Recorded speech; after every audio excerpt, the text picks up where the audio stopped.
శనివారం ఎంకన్న స్వామి పేరు చెప్పి శనగలడ్డు చేదబెట్టి సాగనంపింది. మంగళవారం ఆంజనేయ స్వామి పేరు చెప్పి అసలు పనికి అడ్డమెట్టి తప్పుకున్నది.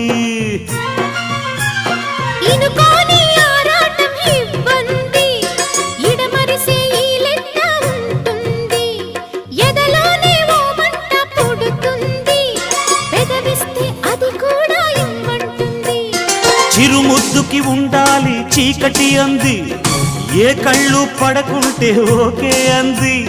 తీరా ముద్దిస్తుంటే ఎంగిలన్నది, ఏం పిల్లది ఎంత మాటన్నది. బాగున్నది కోడే